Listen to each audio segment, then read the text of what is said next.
Las 7:18. Damos la bienvenida al doctor Bernardo Vega, quien fue decano de la Facultad de Medicina de la Universidad de Cuenca. Es un maestro universitario e investigador. Preocupa en el país la falencia de las cifras y de la información con la que cuenta el gobierno nacional para la toma de decisiones. El caso más evidente es la fluctuación, altibajos y saltos súbitos que se han dado en el número de personas contagiadas y fallecidas en Ecuador, que dejan de lado la utilización racional de estadísticas y modelos matemáticos ante la falta de certezas. Una de las pocas iniciativas que ha llevado adelante la Academia en Ecuador es la investigación International Citizen Project, del cual es parte la Universidad de Cuenca y la Facultad de Ciencias Médicas. Vamos a abordar este tema, conocer más sobre los alcances de la investigación que lleva adelante esta facultad de la Universidad Cuencana y el estado de situación de la investigación aplicada en estos momentos tan complejos que vive el país. Bienvenido, doctor Vega. Cuéntenos sobre esta iniciativa, el International Citizen Project COVID-19.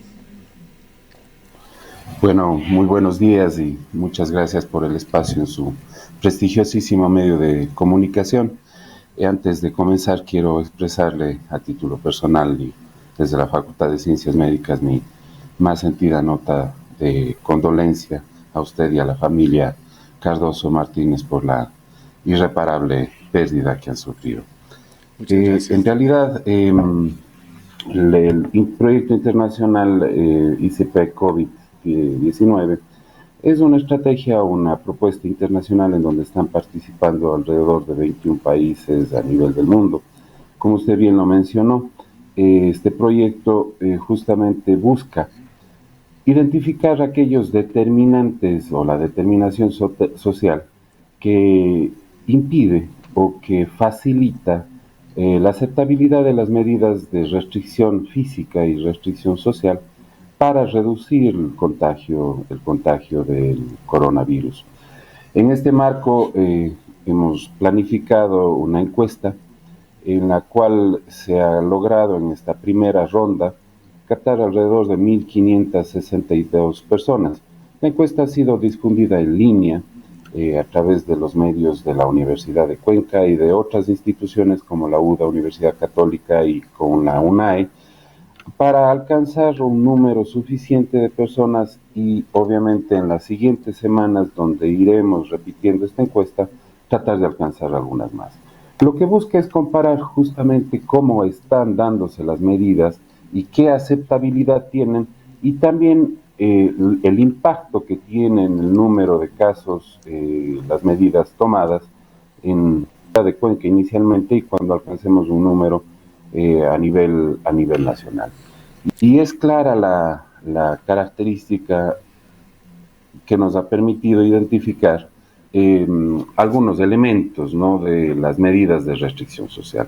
La encuesta arrancó el día 2 de abril, donde teníamos a nivel nacional alrededor de 3.163 casos confirmados, 120 muertes, y en la provincia de La Suay y específicamente teníamos un número de 99 casos y alrededor de cuatro muertes. Las medidas de restricción social principalmente que fueron analizadas incluyen obviamente el distanciamiento físico, ¿no? Es decir, medidas o recomendaciones o el cumplimiento de distanciamiento físico que fue cumplido en un alto porcentaje, es decir, el 8.7% de las personas no acató esta medida de distanciarse de 1.5 a 2 metros. El uso de mascarilla no fue aceptado, digamos, por 8.5% de personas. El 10% de las personas no cubre su boca y nariz con pañuelo cuando tose o estornuda. El 30% de las personas no se lava las manos posterior a estornudar o a toser. También vemos que la aceptación del lavado de manos es bastante alta. El 95% de las personas se lava las manos rutinariamente usando agua y jabón todo el día, El uso de gel desinfectante todavía es algo bajo, únicamente el 67% de las personas lo hacen. Evitar tocarse la cara y la nariz son algunos elementos que han tenido una aceptación media, un 60.4%, desinfectar el teléfono móvil, un 65%, y quedarse en casa, inclusive cuando se experimenta síntomas de gripe, ha sido acatado únicamente por el 88.4%. Lo que Doctor quiero decir... Vega, sí, me gustaría tal vez que nos aclare una pequeña situación o nos pueda comentar cuál es el perfil de las personas encuestadas. Si la gran mayoría son probablemente profesionales que tienen un trabajo fijo, un salario también fijo, y cómo contrarrestar estos resultados frente a la gran mayoría de la población o de los sectores populares. Riesgo todavía por la característica de la muestra que tenemos. El 29, la edad media de la población es de 29 años, es decir, una población joven con mínimo de 18 años y un máximo de 70 años, ¿sí? Principalmente de sexo femenino el 60.3%, ecuatorianos en su mayoría 97%, con educación universitaria y posgrado el 58 y 22%. Principalmente viven en casas o departamentos con jardín el 53%, pero hay un 2.8% de personas que viven en un cuarto. Y en la pregunta específica que usted mencionaba, el 89.2% trabaja en casa y el 58% son estudiantes, es decir, la población es principalmente estudiante. Tenemos un 24% de empleados públicos y un 7.8% de empleados privados. Es decir, nuestra población todavía muestra, es un poco doctor pequeña. Vega, a nivel de país, o es una muestra local para la ciudad de Cuenca y o la provincia de La Suay? Es una muestra local. Hablemos de la ciudad de Cuenca y yo pienso que un poquito extrapolable hacia la provincia de La Suay, con población principalmente proveniente de las universidades, por la facilidad de la difusión de esta encuesta. Esperamos en esta segunda fase, que arrancaremos en una semana más, tener un mayor rango de población, un universo un poco más amplio, para poder tener otras medidas también a aquella población que justamente necesita o tenemos que conocer cuál es el comportamiento dentro de las características que ha tenido la población y las diversidades que tiene. Sin embargo, ya en esta población también reducida que tenemos, hemos podido identificar que el nivel de cumplimiento o nivel de facilidad para acatar las medidas preventivas es un 57% lo considera fácil, moderada dificultad un 26% y un 17% lo considera difícil. Es por esto que hemos buscado algunos factores, sobre todo en aquellas personas que tienen una dificultad en la aplicación de las normas de restricción física para evitar, obviamente, el contagio. Y evidentemente yo pienso que esto sí es extrapolable de alguna manera a la población, donde justamente el bajo nivel de instrucción, la falta de un espacio verde para poder, obviamente, estar en casa de alguna manera con comodidad, la violencia intrafamiliar, la relación de dependencia, es decir, tener un trabajo estable, la posibilidad de hacer teletrabajo son factores que sí favorecen el estar en casa. Por ende, las personas que no tienen un nivel de instrucción viven en espacios de hacinamiento cerrados, aquellos que viven violencia o aquellas que viven violencia familiar, que no tienen una relación laboral o que no tienen la posibilidad de realizar un teletrabajo, son aquellas justamente que no tienen las facilidades o no tienen la posibilidad de acatar estas medidas y se vuelven sujetos de riesgo, digámoslo así, para el contagio con coronavirus, que como Hay, por todo el mundo es doctor conocido, es una Vega, enfermedad que iniciativas tiene una similares que potencialidad. estén llevando adelante otras universidades ecuatorianas, diagnosticando otras ciudades del país. Realidades como la ciudad de Guayaquil pueden ser radicalmente diferentes, contrastantes con aquella de Cuenca o la provincia de La Suay. Efectivamente. Yo pienso que de alguna manera al identificar estos factores de riesgo y el nivel de aceptabilidad, tenemos la clara diferencia que tenemos de la ciudad de Cuenca con otras ciudades a nivel del país. Al inicio de su programa yo le escuchaba que hacía usted una categorización de alguna manera del número de casos, y es la diferencia con la ciudad de Cuenca. Como le decía, cuando iniciamos la encuesta el 2 de abril, teníamos 99 casos, ahora tenemos cerca de los 240, y el número de muertes del 2 de abril de 4 muertes y ahora tenemos 11, es decir, es la prueba de que la acatación o la posibilidad de ejecutar, más bien que acatar, las medidas de restricción social tienen evidentemente o demuestran de alguna manera la efectividad de las mismas en la reducción del número de casos y sobre todo en la reducción del número de casos graves que pueden implicar inclusive el riesgo de la vida de las personas. Bien vale, doctor Vega, dar un paso más allá y realizar una reflexión más que una crítica a lo que está sucediendo con la academia ecuatoriana. Iniciativas como esta que lleva adelante la Universidad de Cuenca son dignas de aplauso, pero no se las ve replicadas en mayor medida en las universidades ecuatorianas.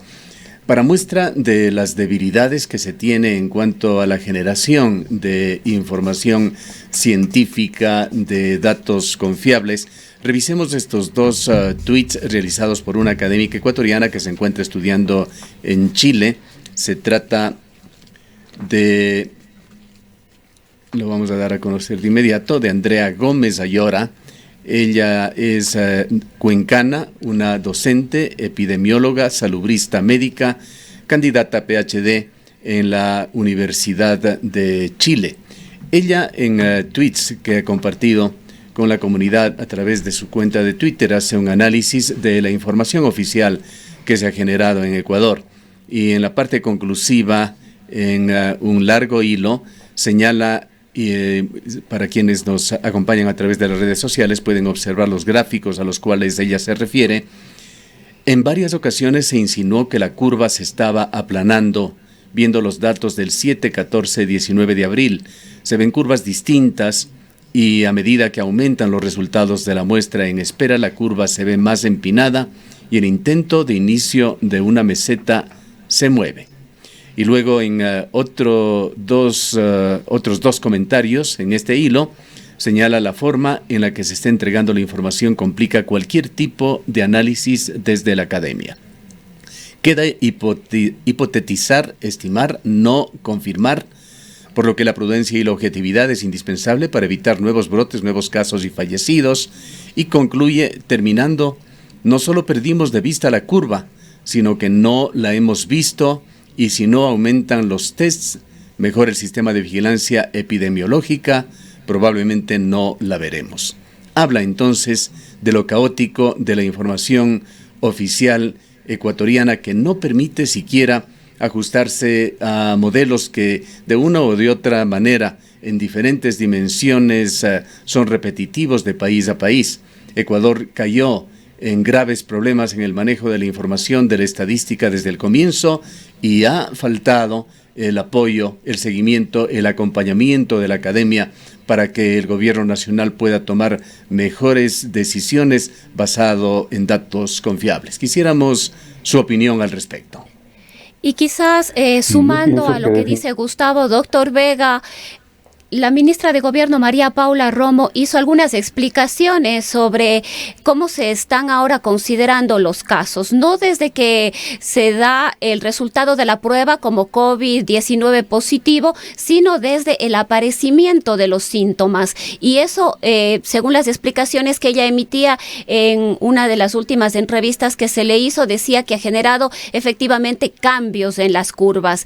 Pero sí, efectivamente hemos visto curvas y curvas. Todas todas distintas, con fechas cambiadas y resultados que realmente generan mucha confusión. Sí, efectivamente, yo pienso que es un dato importantísimo, ¿no? Para, desde el punto de vista epidemiológico, saber cuántos casos hay y realmente cuántos casos confirmados existen. Hay una falencia y hay una dificultad. Definitivamente en los países que se ha logrado o está buscándose contrarrestar tener datos más reales, el tamizaje masivo, es decir, la detección temprana en personas inclusive asintomáticas, es un estándar que definitivamente permite un aislamiento más temprano, permite definitivamente tomar medidas para hacer cercos epidemiológicos y reducir obviamente la transmisión que pudiese tener este virus. En el Ecuador definitivamente creo que un sistema de salud que está en problemas, digámoslo así, que ya tenía una saturación previa en el número de atenciones a nivel nacional. Una epidemia definitivamente genera un proceso bastante demandante que exige obviamente acciones adicionales al Ministerio de Salud Pública y al Instituto Ecuatoriano de Seguridad Social, las dos instancias más representativas de la salud pública, para poder combatir o para evitar este desborde de una avalancha de pacientes que puedan tener esta enfermedad. Si bien obviamente la detección temprana es un asunto primordial, el alcanzar a esta población también genera dificultad. Nótese que también las pruebas que podemos hacer, o que las pruebas de tamizaje rápido, la sensibilidad es bastante importante. Sin embargo, la positividad puede estar presente a partir de la primera semana de la infección. Es decir, una persona, una sintomática respiratoria, que pudiese tener esta prueba rápida en una semana, pudiese dar negativo, en algunos casos, no en todos, siendo o teniendo esta infección. Por otro lado, las pruebas confirmatorias tienen una demora también en la entrega, lo cual implica que tener un número real de casos, un número real de personas, es algo bastante difícil, sobre todo con la rapidez y la velocidad en la que se extiende esta enfermedad, que es la principal característica. El establecer el número real de casos, yo pienso que ha sido uno de los problemas más graves, y el hipotetizar y el sobre todo trazar curvas predictivas han sido elementos fundamentales que nos permiten, o que hemos visto que ha sido de una de las falencias, pero uno de los elementos fundamentales o las recomendaciones que se podría dar es manejarnos como si nosotros tuviésemos la infección o que cualquiera a nuestro alrededor tuviese la infección en asuntos de prevención. Ojo que ahora estamos entrando en una fase distinta. Ahora el COVID o la infección ya no es importada, estamos hablando de una fase 3, donde obviamente en la ciudad de Cuenca ya el virus es comunitario. ¿Qué quiere decir con esto?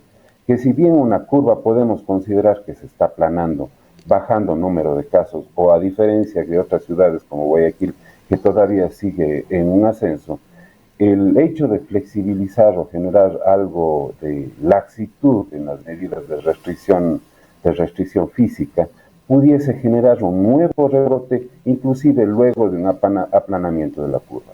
Si bien en epidemiología es necesario ir viendo cómo va la curva, pero también dentro de la epidemiología el contagio comunitario o los rebrotes que puedan presentarse, pese a que la curva está aplanada, son cosas que no debemos perder de vista. Bien, quisiera, doctor Vega, nuevamente retornar a la situación de la Academia Ecuatoriana. Cabe recordar que se hizo supuestamente un gran esfuerzo a partir de la emisión de la nueva Ley Orgánica de Educación Superior por fortalecer la investigación en la Universidad Ecuatoriana. Se readecuó de alguna manera a las universidades ecuatorianas, se supone que se incrementaron laboratorios, se contrataron muchos PhDs, esa era la intención, incluso se pensaba llegar a generar universidades que prácticamente se dediquen en forma fundamental y prioritaria a la investigación. ¿Qué es lo que ha pasado con esto? En pantalla vamos a ver uno de los aportes muy importantes de una de las universidades de los Estados Unidos, la Universidad de Washington, con un modelo epidemiológico de su Instituto de Métricas de la Salud, y de Evaluación de la Salud, que es uno de los referentes fundamentales que toma el gobierno norteamericano. En Ecuador no tenemos algo por el estilo que pueda servir como referente al gobierno, pero para no alejarnos del tema de las universidades, ¿qué puede hacer o qué debe hacer la Universidad Ecuatoriana? ¿Qué debe hacer la Secretaría Nacional de Ciencia y Tecnología, que es la que orienta y dirige la investigación en el país y también la financia en estos momentos, para que no se siga en Ecuador en una especie de situación en la cual se intentan tomar medidas como con palo de ciego, sin información confiable, sin datos en los cuales puedan basarse las decisiones de carácter político, aquellas decisiones del gobierno? Bueno, efectivamente, yo pienso que de alguna manera, si bien ha sido la intencionalidad de la CENESID establecer líneas o establecer procesos, con la crisis que hemos vivido este año, el financiamiento y la posibilidad de generar procesos de investigación ha sido bastante limitado. Por otro lado, si bien hay el enunciado justamente de la investigación, todavía no existe una articulación real en la academia ecuatoriana con la finalidad de que podamos generar procesos comunes y conjuntos en el área de investigación, sea cual este fuere. Por otro lado, es importante denotar que muchos de los esfuerzos que se está haciendo en la academia son esfuerzos individuales, no articulados muchas veces, y que buscamos que justamente tengan impacto nuestros resultados en la decisión de política pública. Ese es justamente lo que busca tener la iniciativa. ¿Cómo se logró, doctor Vega, la participación de la Facultad de Medicina de la Universidad de Cuenca y de la Universidad de Cuenca en este proyecto ICP COVID-19? Perdóname, no lo escuché muy bien. ¿Cómo se logró la participación? Y entendemos el financiamiento, aunque quizá no es el tipo de investigación más caro, más costoso que puede hacerse, pero ¿cómo se logró el financiamiento y la participación de la Universidad de Cuenca en este proyecto ICP COVID-19 en el que usted personalmente participa? Bueno, antes de responderle esta pregunta, yo sí quisiera recalcar iniciativas universitarias justamente en el campo de la investigación, en Quito, en Cuenca, en Guayaquil justamente, donde se está buscando alternativas inclusive para dar respuesta a algunas necesidades intrahospitalarias, por ejemplo, como es la fabricación de respiradores. Y en el caso del ICP COVID, justamente alternativas de decisiones en base a los datos estadísticos para estructurar políticas públicas, por ejemplo, como el uso de mascarilla obligatorio, necesario o importante para evitar la transmisión.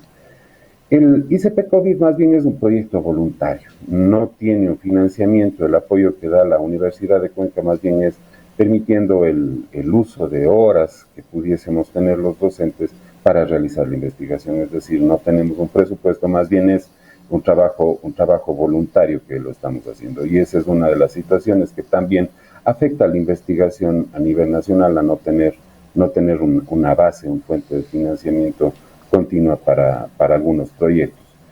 El contacto que se realiza es con universidades, o esta iniciativa comenzó con la Universidad de Amberes, una universidad de Bélgica, con la cual tenemos otros proyectos en el marco de otros procesos como el cáncer de cuello uterino. Y definitivamente la realidad que estamos viviendo, inclusive lo que usted mencionaba, el número de casos, no es algo extraño desde el punto de vista epidemiológico tener un dato real en los distintos países, inclusive Bélgica, Estados Unidos, con un nivel de desarrollo mayor.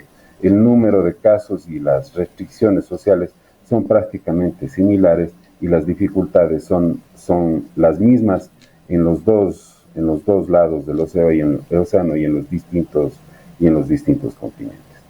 Yo pienso que como universidad estamos...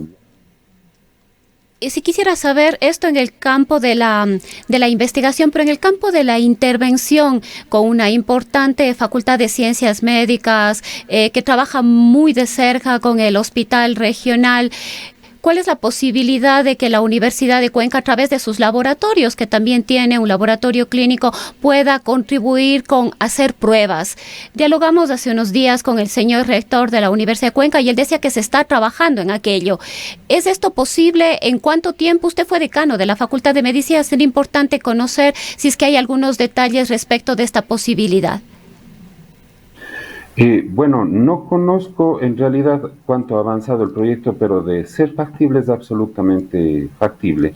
Sin embargo, hay que tomar en cuenta algunas cosas. La Universidad de Cuenca y la Facultad de Ciencias Médicas, igual con la de Química, tiene los elementos para poder montar un laboratorio. Yo pienso que haría falta algunos otros detalles, inclusive para el análisis, pero también desde el punto de vista de la logística, que tendría que cambiar un poco el asunto, es permitir el acceso, ver la forma en la que se obtienen las muestras para que sean procesadas. Es decir, de ser posible, es factible, no sé hasta dónde ha avanzado el proceso, el asunto logístico, obviamente para evitar o poner procesos de bioseguridad que eviten obviamente el contagio para las personas que están procesando las muestras, como para aquellas que vienen a procesar, a tomarse la prueba, sería obviamente de evidenciar cuáles son las fortalezas y cuáles son las debilidades.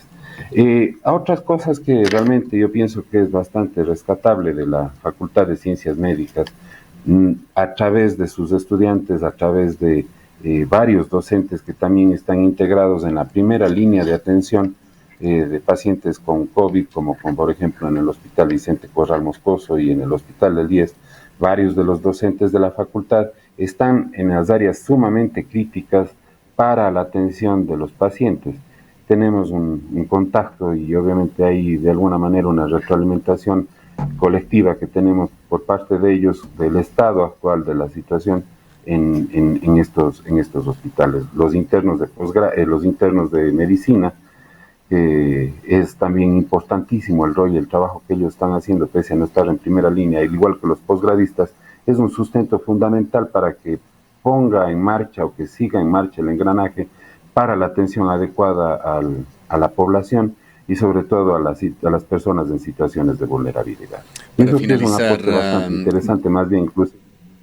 Para finalizar, doctor Vega, como médico, como científico e investigador, ¿cuál es su previsión sobre la evolución de la pandemia en Ecuador? Podríamos dividirlo en varios segmentos, en base a los datos y en base a las curvas que tenemos, si bien todavía incompletas, pero un poco más completas aquí en la ciudad de Cuenca. Yo diría que sí, en Cuenca, en la ciudad, estamos entrando en una fase de meseta. En provincias como la del Guayas, definitivamente todavía estamos en una fase de ascenso. Concuerdo en que obviamente la situación tiene que evaluarse de manera individual en cada una de las provincias, con la finalidad de ir viendo la factibilidad de ir retirando paulatinamente las medidas de restricción social. Sin embargo, esta semana no va a ser, yo pienso que la próxima semana provincias como las del Guayas tendrán todavía que mantener algo de restricción social. En las provincias como la de Azuay y Cañar, que tienen menos casos, se podría ir reevaluando aquellos aspectos que pueden ponerse ya o levantarse esta restricción. Sin embargo, lo que más me preocupa como médico es justamente que al levantarse estas medidas y al ser ya una etapa 3 de epidemiológica, el contagio pueda tener un rebrote en ciudades como la de Cuenca, donde ha estado de alguna manera controlado. Lo que quiero decir con esto, que las medidas como por ejemplo el alejamiento, el lavado de manos, el uso de mascarillas, evitar reuniones con un grupo numeroso de personas, son medidas que definitivamente deben mantenerse para evitar un rebrote dentro de la pandemia en una curva que puede estar en los próximos días estando aplanándose, digamos así, en ciudades como la nuestra, como la de Cuenca. Parecería que la perspectiva, doctor Vega, en estas estrategias es la de dilatar el contagio para que no se saturen los servicios hospitalarios y evitar así más muertes directas por el COVID-19, así como por otras dolencias que no dejan de darse durante la emergencia. pero quisiéramos también conocer al cierre su punto de vista en cuanto a los avances que se están dando, las investigaciones que están en marcha para determinar un tratamiento adecuado a la enfermedad, así como para descubrir una vacuna que ojalá en un corto plazo pueda realmente detener el avance de esta pandemia en el mundo. Definitivamente yo pienso que el virus tomó por sorpresa al mundo. Tomó por sorpresa y definitivamente no con las armas suficientes, y el resultado está a la vista. Creo que uno de los elementos fundamentales que nos deja como lección aprendida la pandemia es la debilidad que tienen los sistemas públicos de salud a nivel mundial, aquellos sistemas articulados, aquellos sistemas que tienen obviamente una cobertura social mayor, son los más exitosos dentro de combatir la pandemia. La lección pues nos deja es que fortalecer el sistema público de salud, fortalecer obviamente aquellos escenarios donde la población tiene acceso gratuito y universal son elementos fundamentales. En cuanto al tratamiento, yo pienso que inclusive dentro de la investigación, y eso es otro punto que no pudimos tocar, también las universidades están aplicando o viendo o colaborando con esquemas distintos en la terapéutica del COVID a nivel nacional, experimentando drogas, experimentando una serie de alternativas que puedan tener una especie de efecto benéfico, puedan tener obviamente una solución fundamental dentro del tratamiento del COVID. Sin embargo, es una enfermedad nueva de la cual se está aprendiendo sobre la marcha. Y la tercera cosa que definitivamente es necesario, pienso que uno de los elementos fundamentales es la vacuna. En algunos casos y con experiencias anteriores, por ejemplo, con el SARS o con la H1N1, H1N5, la vacuna llegó a aproximadamente cerca de un año después del brote de epidemia.